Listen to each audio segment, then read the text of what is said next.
The auditorium lights dimmed as my wife Vivian stepped onto the stage, her designer heels clicking against the polished wood. I sat in the third row, surrounded by the city's cultural elite, watching her command the room with practiced ease.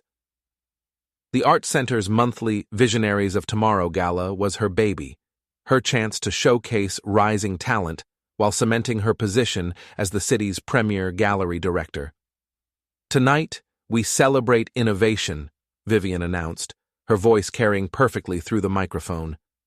"We honor those who dare to push boundaries, who refuse to be constrained by outdated thinking." I shifted in my uncomfortable chair, my consultant's salary barely covering the price of admission to these events. Once upon a time, I'd been the creative one in our marriage. Elliot Vaughn, master craftsman, builder of custom furniture that graced the homes of Boston's wealthy. Now I pushed papers and attended meetings about quarterly projections. "Art isn't about clinging to the past," Vivian continued, her eyes scanning the crowd. "It's about embracing the future, about recognizing when something has outlived its usefulness." A young man emerged from the wings, all angular cheekbones and perfectly tousled hair. Theo March, the digital artist whose holographic installations had been generating buzz in the local scene.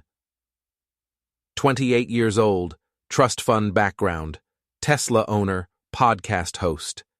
Everything I apparently wasn't anymore. "Ladies and gentlemen," Vivian said, her voice taking on a warmer tone, "I'd like you to meet someone who represents everything this program stands for. Theo March isn't afraid to leave relics behind." The word hit me like a physical blow. Relic. She'd used that exact term during our argument last week, when I'd suggested we spend a quiet evening at home instead of attending another networking event. "You are just an old relic, not a visionary anymore," my wife said as she kissed her young lover on stage and humiliated me in front of everyone. The kiss lasted exactly 3 seconds, long enough for every phone in the audience to capture it, long enough for the gasps and whispers to ripple through the crowd, long enough for my world to crumble into dust. I sat frozen as camera flashes illuminated their embrace. Vivian's hand rested on Theo's chest, her wedding ring catching the stage lights. His arms encircled her waist with the confidence of familiarity. This wasn't their first kiss. The applause that followed felt like mockery. I pushed through the crowd, ignoring the pitying glances and barely concealed excitement of the gossip-hungry audience. Mrs. Blair from our neighborhood caught my eye and mouthed, "I'm sorry, but I couldn't process sympathy right now. Before we dive deeper into this story, I have one small request. Please subscribe, drop a like, comment, and hit that hype button to boost this channel so more people can discover these incredible Reddit stories." The lobby's marble floors echoed with my footsteps as I headed for the exit. Behind me, I heard Vivian's voice continuing the presentation, smooth and professional, as if nothing had happened. As if she hadn't just announced to half the city that her marriage was over. "Elliot, wait up." I turned to see Sonia Bell, Vivian's best friend and the city's most connected PR maven. Her expression mixed concern with barely contained excitement. Sonia lived for drama, especially when it involved her social circle. "That was quite a surprise," she said, falling into step beside me. "Was it?" I asked, my voice steadier than I felt. Sonia's pause told me everything. "Viv's been conflicted lately. The gallery's success, the pressure, your career change. She's been talking to me about feeling trapped." "Trapped by what? By me?" "By expectations, by a life that doesn't fit who she's becoming." Sonia touched my arm. "I know this looks bad, but maybe it's for the best. You two have been growing apart for months." I stared at her, recognizing the careful phrasing of someone who'd been coached. "How long have you known?" "Known what?" "Don't play games, Sonia. How long has this been going on?" She sighed. 3 months, maybe 4. "Look, Elliot, I tried to talk her out of making it so public, But Viv said she was tired of living a lie. She wanted to be authentic. Authentic. Another buzzword from Vivian's vocabulary of self-justification. Where are they going after this? I asked. Elliot, I don't think... Where, Sonia? Theo's loft downtown. But honestly, maybe you should go home, process this privately. Don't make it worse. I nodded and headed for the parking garage, but I wasn't going home. Not yet. I had some processing to do, but it wouldn't be the kind Sonia expected. My workshop waited in the garage behind our house, cluttered with half-finished projects and tools I rarely used anymore. The familiar smell of wood stain and varnish greeted me as I flipped on the overhead lights. This had been my sanctuary once, the place where I created beautiful things with my hands. Now it would be my war room. The next morning brought a text from Vivian. We need to talk. I'm staying at Sonia's for a few days while we figure things out. Figure things out. As if there were multiple interpretations of kissing another man in public. I made coffee and settled at my kitchen table with my laptop. If Vivian wanted to play games, she'd discover that this old relic had learned a few new tricks during my consulting years. Information warfare was just another kind of craftsmanship. Social media told the first part of the story. Theo's Instagram showed a progression of posts over the past 4 months, starting with professional shots of his art installations and gradually including more personal content. A coffee cup from Vivian's favorite cafe, the view from our neighborhood's park, a dinner plate from the restaurant where we'd celebrated our anniversary last year. The comments section buzzed with speculation from last night's audience. Finally, they're perfect together, and about time Viv found someone who appreciates her vision. A few people defended me, but their voices were quickly drowned out. My phone rang. Aiden, my cousin, and the most reliable person I knew. Saw the news, he said without preamble. You okay? Define okay. Fair enough. You need anything? Someone to talk to? Someone to punch? Aiden owned a garage on the outskirts of town, specializing in classic car restoration. His hands were permanently stained with motor oil, and his vocabulary could make sailors blush, but his loyalty was absolute. Actually, yes. I need some help with a project. What kind of project?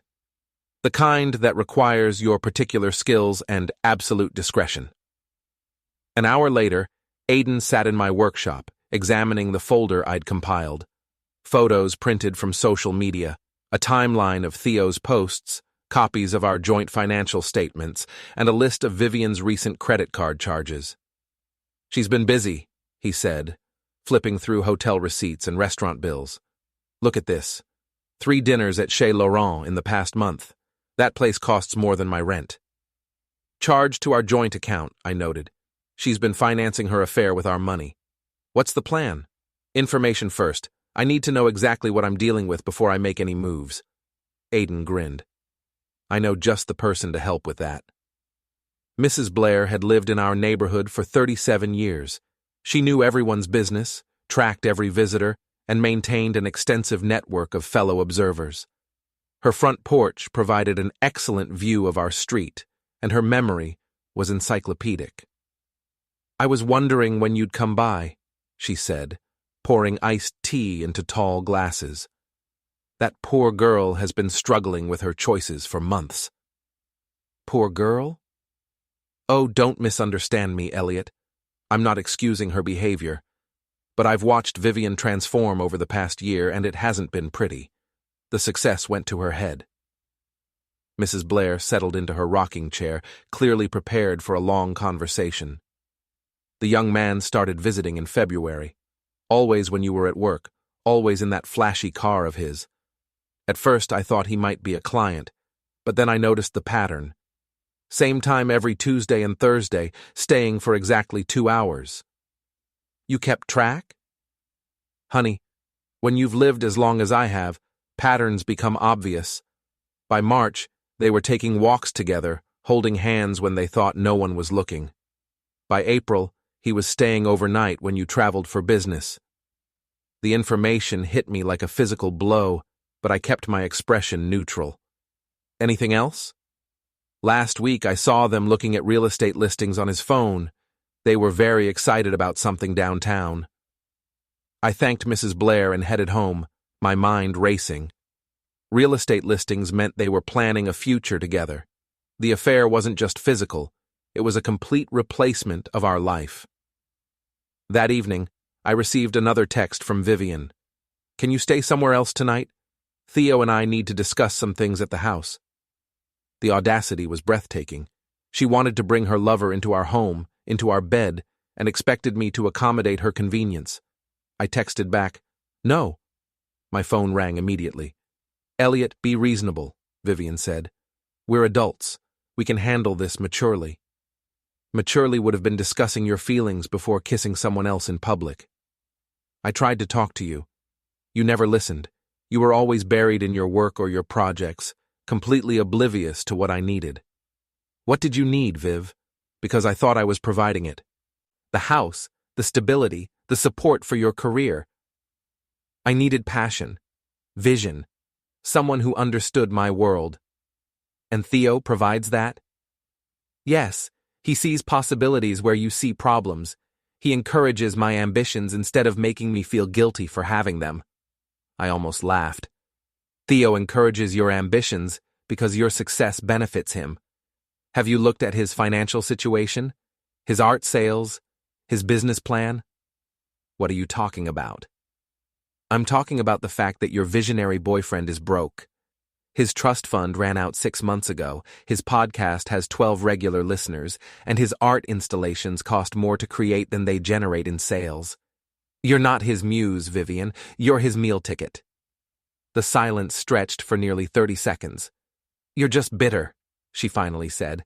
"You can't stand that I've found someone who appreciates me." "I'm practical, something you used to value. I've changed, I've grown. Maybe it's time you did the same." She hung up, but her words echoed in my mind. Changed, grown, as if betrayal represented personal development.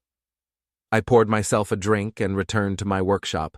The folder had grown thicker throughout the day, filled with evidence of deception and financial manipulation. But information was only useful if you knew how to deploy it. I opened my laptop and began typing. If Vivian wanted to play in public, I'd give her an audience she'd never forget.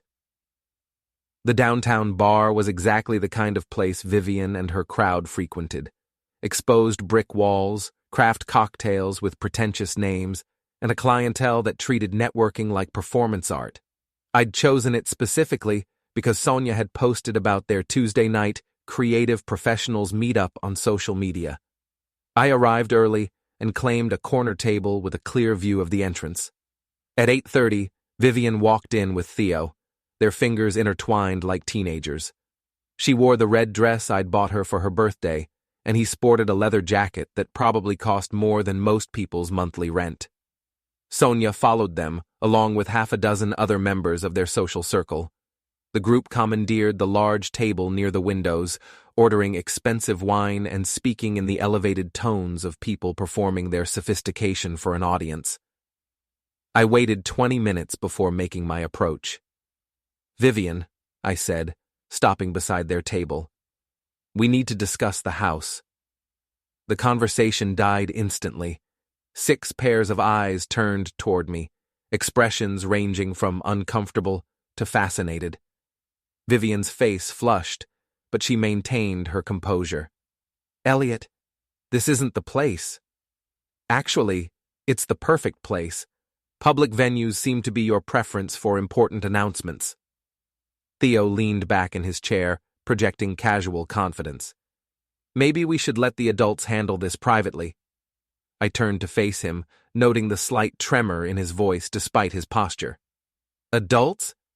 Is that what we're calling people who sneak around behind their spouse's back for 4 months? 4 months? Someone whispered. "Oh, yes," I continued, addressing the table. "This has been going on since February. Every Tuesday and Thursday, 2-hour sessions at my house while I was at work, very punctual, very organized, almost businesslike." Vivian stood abruptly. "Stop it. You're embarrassing yourself." "I'm embarrassing myself?" I laughed, the sound carrying across the suddenly quiet bar. I wasn't the one kissing someone else's partner in front of 300 people. I pulled out my phone and opened the folder I'd prepared. "Since we're all here, maybe Theo's friends should know about his business model. Did you know he hasn't sold a single piece of art in 8 months? That his podcast averages 11 downloads per episode? That his trust fund was depleted in January?" Theo's confidence cracked. "You don't know what you're talking about. Bank records don't lie. Neither do credit reports.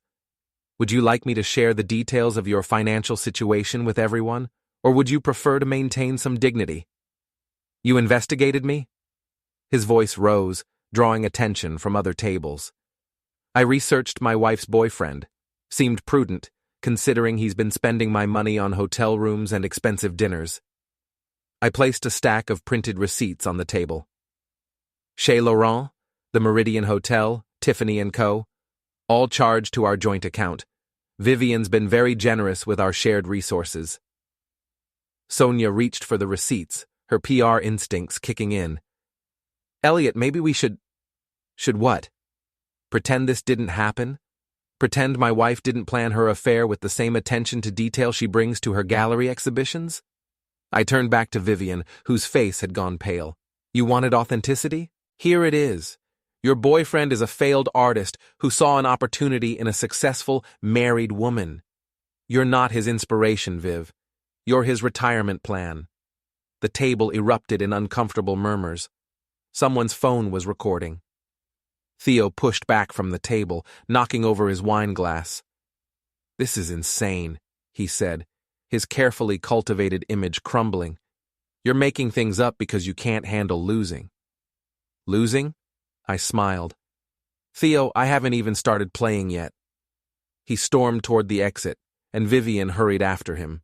I heard her calling his name as the door slammed behind them. The remaining group sat in stunned silence until Sonia cleared her throat. "Well," she said, that was illuminating. I gathered the receipts and headed for the door, satisfied with the evening's work. Behind me, voices erupted in animated discussion. By morning, the story would be all over social media, complete with financial details and timeline confirmations. But as I reached my car, I realized the night wasn't over. Theo's Tesla sat in the parking lot, its pristine white paint job gleaming under the streetlights. Someone had decorated it with bright pink glitter, spelling out "Trust Fund Baby" across the windshield in washable paint. Aiden emerged from behind a nearby van, grinning. "Thought you might need backup," he said. "Did you?" "Washable paint, biodegradable glitter, nothing permanent, nothing criminal, just a little artistic expression." We drove home separately, but I couldn't shake the feeling that I'd crossed a line tonight. Not legally or morally, but psychologically. The careful, considerate husband was disappearing, replaced by someone harder and more calculating. My phone buzzed with a text from Vivian. "You've made a terrible mistake. This isn't over." I typed back, "You're absolutely right. It isn't." The counterattack came faster than expected.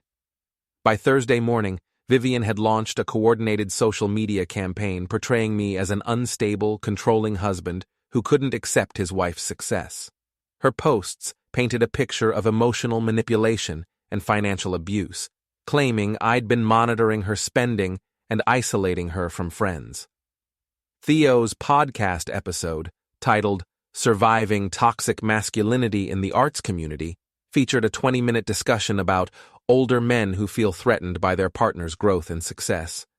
He never mentioned me by name, but the context was unmistakable. The comments sections filled with support for Vivian's brave decision to choose authenticity over security. Several people shared their own stories of leaving unfulfilling relationships. A few defended me, but their voices were overwhelmed by the narrative Vivian and Theo had constructed. I was reading the latest batch of character assassinations when Mrs. Blair knocked on my door. "You might want to see this," she said, holding up her tablet. The screen showed Vivian's latest Instagram post, a photo of her and Theo at a downtown coffee shop, accompanied by a lengthy caption about finding the courage to live honestly and refusing to be silenced by shame and intimidation. "She's good," Mrs. Blair observed, turning the whole thing into a story about empowerment and personal growth. "She always was an excellent curator. She knows how to present things in the most favorable light." "What's your next move?" I'd been asking myself the same question. The public humiliation at the bar had felt satisfying in the moment, but it had also given Vivian ammunition for her victim narrative. I needed to be smarter, more strategic. "I need to find out what they're really planning," I said. That afternoon, I drove to Theo's loft building downtown. The converted warehouse attracted young professionals and artists who wanted to live in trendy spaces without considering practical concerns like parking or grocery shopping. Theo's unit was on the 4th floor, with floor-to-ceiling windows that provided an excellent view of his activities. I didn't have to wait long. At 3 o'clock, Vivian arrived in her BMW, carrying what appeared to be legal documents. She stayed for 2 hours, and when she left, both she and Theo looked pleased with themselves. My phone rang as I was driving home. "Elliot, it's Sonia. We need to talk." "About what?" "About the fact that Viv is about to make some very serious accusations. Can you meet me somewhere private?" We agreed on a small cafe in my neighborhood, far from Vivian's usual haunts. Sonia arrived looking uncharacteristically nervous, her usually perfect makeup showing signs of stress. "I probably shouldn't be telling you this," she began, "but Viv is planning to file a restraining order. She's going to claim you've been stalking her and Theo, that you've made threats." "What threats?" "She says you cornered Theo in a parking garage yesterday and physically intimidated him." I stared at her. "I haven't seen Theo since the bar incident." "I know. That's why I'm here." Sonia leaned forward. "Elliot, I've been friends with Viv for 8 years, but what she's doing now, it's not right. She's creating a false narrative to justify taking everything in the divorce." "Everything?" "The house, your retirement accounts, even your workshop. She's claiming you're unstable and potentially dangerous, that she needs protection and financial security to rebuild her life." The cafe suddenly felt too small, too warm. "Why are you telling me this?" "Because I've watched her change over the past year, and it's not been for the better. The success, the attention, the younger boyfriend. She's becoming someone I don't recognize. Someone who lies without hesitation." Sonia pulled out her phone and showed me a text conversation. "Look at this." She asked me to corroborate her story about the parking garage incident. When I said I didn't know anything about it, she said it didn't matter because Theo would back her up. I read the messages, feeling a cold anger settle in my chest. Vivian wasn't just leaving me, she was trying to destroy me. "There's more," Sonia continued. "They're planning to sell the house as soon as the divorce is finalized. Theo has his eye on a penthouse downtown, and they need the equity to make it happen. The house is half mine. Not if you're declared mentally unstable. Not if there's a pattern of threatening behavior." I thanked Sonia and drove home, my mind racing. Vivian had always been strategic, but this level of calculated deception was new. Or maybe I'd just never been on the receiving end before. That evening, I called Aiden. "I need your help with something," I said. "Something that might get complicated." "How complicated?" "The kind that requires an alibi and absolute deniability." 2 hours later, we sat in Aiden's garage, planning what he called Operation Reality Check. If Vivian wanted to play games with truth and fiction, I'd show her the difference. "The key is making it look accidental," Aiden explained, sketching diagrams on a piece of paper. "Nothing that can be traced back to you. Nothing that crosses legal lines." "What about the parking garage story?" "That's actually perfect. If she's claiming you confronted him there, we can use that location to our advantage." I studied his plan, recognizing the elegance of its simplicity. "When?" Tomorrow night. Theo always goes to that rooftop bar on Fridays, predictable as clockwork. I nodded, feeling the last vestiges of my old self slip away.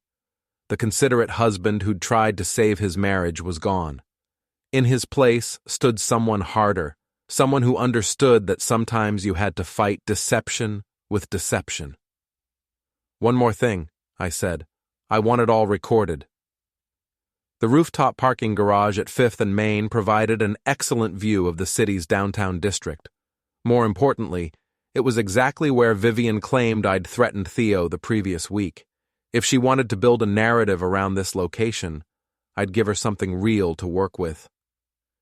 Aiden positioned himself across the street with a high-definition camera while I waited near Theo's Tesla. The rooftop bar closed at midnight on Fridays, and Theo's social media posts showed he was a regular customer. Predictable habits made for easy targets. At 12:15, Theo emerged from the elevator, slightly unsteady from whatever craft cocktails he'd been sampling. He was alone, probably because Vivian was maintaining the fiction that she was staying at Sonia's place. "Theo?" I called out, stepping into the light. He spun around, his face cycling through surprise, fear, and attempted bravado. "What are you doing here?" "Waiting for you. We need to have a conversation." "I don't have anything to say to you." He fumbled with his car keys, trying to project confidence while clearly wanting to escape. "But I have things to say to you. About your business plan. About your relationship with my wife.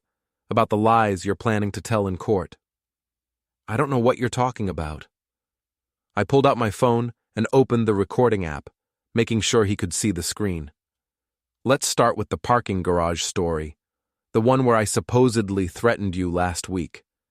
Interesting choice of location, considering we're standing in that exact spot right now."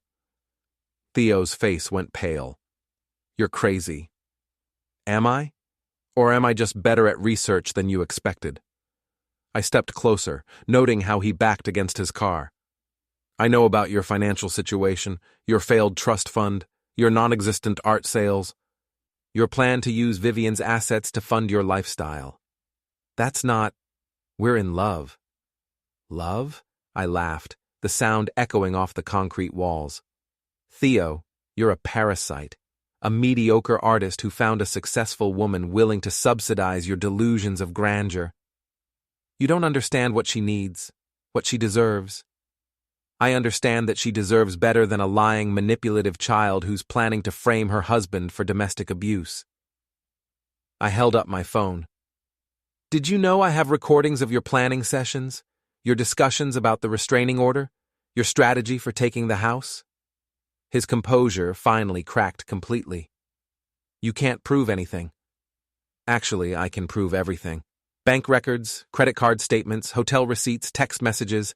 I've been very thorough." Theo lunged forward, trying to grab my phone. I sidestepped easily, and he stumbled past me, his expensive shoes slipping on the smooth concrete.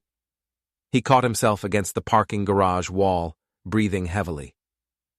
"Here's what's going to happen," I continued calmly. "You're going to end this relationship with my wife. You're going to disappear from her life and from this city, and you're going to forget about any plans involving restraining orders or false accusations. I'm not going anywhere. Yes, you are, because if you don't, I'm going to release everything I've collected, every financial record, every recorded conversation, every piece of evidence showing that you're a fraud and a manipulator. Your reputation, your career, your future in this city, all gone." I pulled a small container from my jacket pocket. "But first, let me give you something to remember this conversation by." The paint was washable, just like Aiden's glitter bomb, but the symbolism was perfect. I poured the bright red liquid over Theo's head, watching it drip down his face and onto his designer clothes. "Consider this a preview," I said, filming his humiliated expression. "Cross me again, and the next public embarrassment will be much worse." Theo stood there dripping, his carefully constructed image literally and figuratively destroyed. "You're insane," he whispered. "No, I'm motivated. There's a difference." I walked away, leaving him standing in the puddle of red paint. Behind me, I heard him trying to start his car, the engine turning over reluctantly. By the time he managed to drive away, I was already in the elevator, heading down to street level, where Aiden waited with footage of the entire encounter. "Perfect," Aiden said, reviewing the video on his camera. "Got every word, every expression. This should put an end to their little scheme." But as we drove home, I realized the confrontation had only been the opening move. Vivian wouldn't give up easily, and Theo's humiliation would probably make him more desperate rather than more reasonable. My phone buzzed with a text from an unknown number. "You have no idea what you've started." I showed the message to Aiden, who shrugged. Anonymous threats, classic sign of weakness. Maybe, but something about the tone bothered me.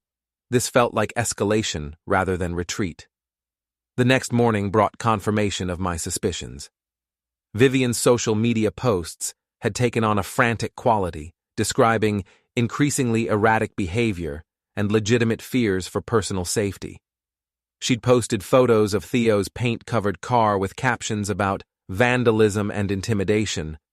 But more concerning was the email from her lawyer demanding an immediate meeting to discuss resolution of this matter before it escalates further. I forwarded the message to my own attorney, then settled in to wait for the next move in what had become a very public chess match. The old Elliot would have tried to de-escalate, to find a compromise that preserved everyone's dignity. The new version of myself was looking forward to the final confrontation. The charity gala at the Meridian Hotel was supposed to be Vivian's comeback event. After a week of social media warfare and increasingly dramatic public statements, she'd positioned tonight as a celebration of courage, authenticity, and artistic vision. The guest list included everyone who mattered in the city's cultural scene, plus local media and several prominent donors. I wasn't invited, but Sonia had provided me with a ticket and inside information about the evening's agenda. "She's planning a speech," Sonia explained during our clandestine meeting at the coffee shop. "Something about overcoming adversity and refusing to be silenced by intimidation.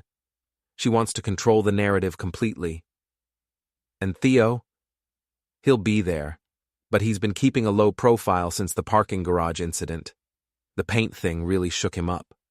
I studied the event program Sonia had brought me. Vivian was scheduled to speak at 9 o'clock, right after the main course. Perfect timing for maximum impact and media attention. "There's something else," Sonia continued. "I found out about their real estate plans. They've put an offer on a penthouse downtown, contingent on the sale of your house.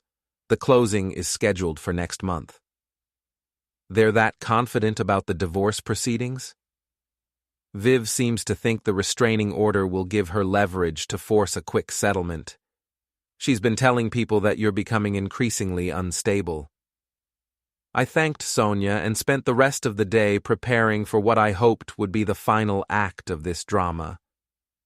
The evidence folder had grown to over 50 pages, including financial records, recorded conversations, and photographic documentation of Theo and Vivian's deception. More importantly, I had video footage of Theo admitting to their scheme during our parking garage encounter. The Meridian's ballroom buzzed with conversation as guests arrived for cocktails. I entered through the main lobby, wearing my best suit and projecting calm confidence. Several people recognized me, their expressions ranging from curiosity to barely concealed excitement. Nothing drew a crowd like the promise of public drama. Vivian stood near the silent auction display, radiant in a black evening gown that probably cost more than most people's monthly salary.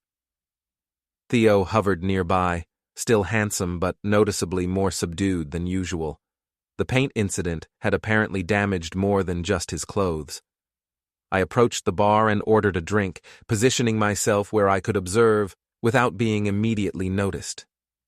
The crowd included judges, city council members, prominent business leaders, and representatives from 3 local news outlets.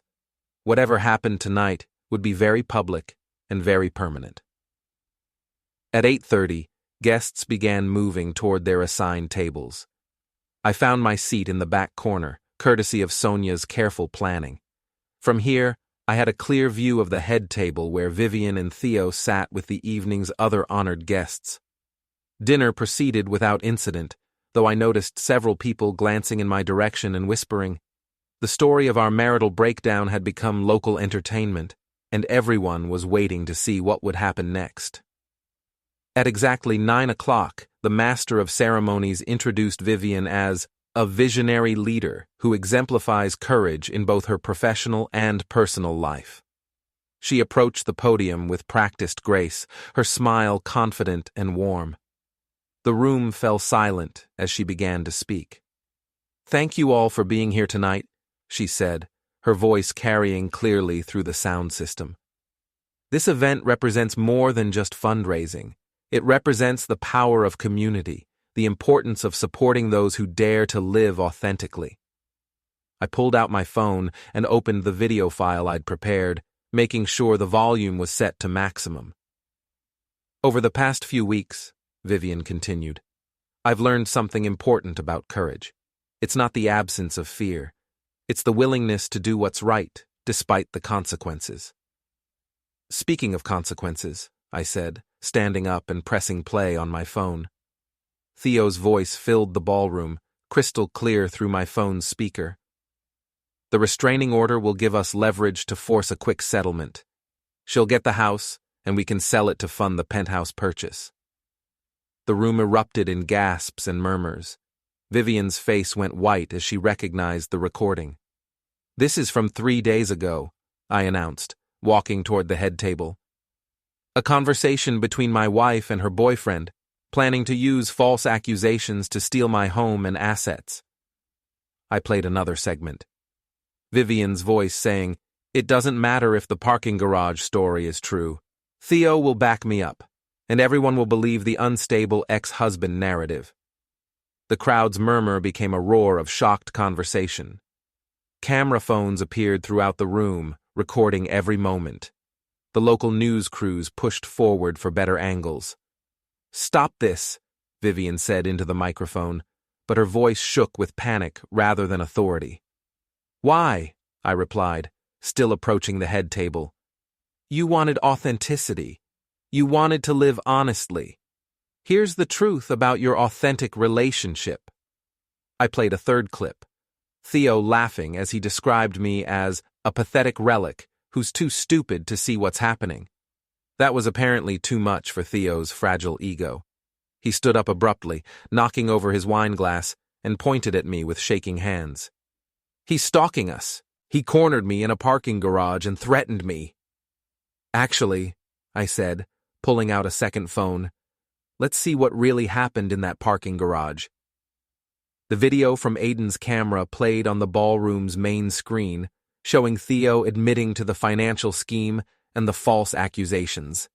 The crowd watched in stunned silence as he confessed to planning to frame me for domestic abuse. "You manipulated the situation," Theo shouted, his composure completely shattered. "You set me up." "I gave you the opportunity to tell the truth," I replied calmly. "You chose to reveal your real character instead." Vivian tried to salvage the situation, grabbing the microphone. "This is taken out of context. You don't understand the full situation." "Then explain it," I said, now standing directly in front of the head table. "Explain how charging your affair to our joint account represents authentic living. Explain how planning to steal my house demonstrates personal growth." She stared at me, apparently realizing that any explanation would only make things worse. Around us, the crowd buzzed with excitement and judgment. Several people were already posting updates to social media. "You want to know about relics?" I continued, addressing the entire room. "A relic is something valuable that's been discarded by people who don't recognize its worth. But relics have a way of outlasting the civilizations that threw them away." I turned back to Vivian and Theo, both of whom looked small and exposed under the ballroom's bright lights. "Enjoy your authentic life together," I said. "I hope it's everything you planned." I walked out through the stunned crowd, leaving behind the wreckage of Vivian's carefully constructed narrative. Behind me, I could hear voices rising in animated discussion, phones ringing, and what sounded like Theo arguing with someone. The valet brought my car around, and I drove home through the quiet streets, feeling lighter than I had in months. The house was dark and peaceful, exactly the way I preferred it. My phone buzzed with notifications throughout the night. Social media posts, news articles, text messages from people I hadn't heard from in years.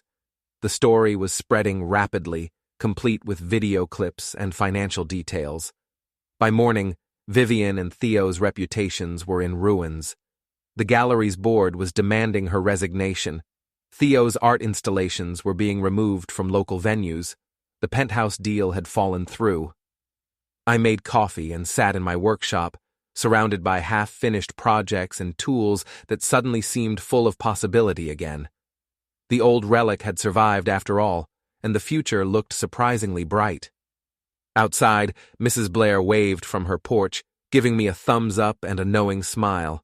Some things, I realized, never go out of style.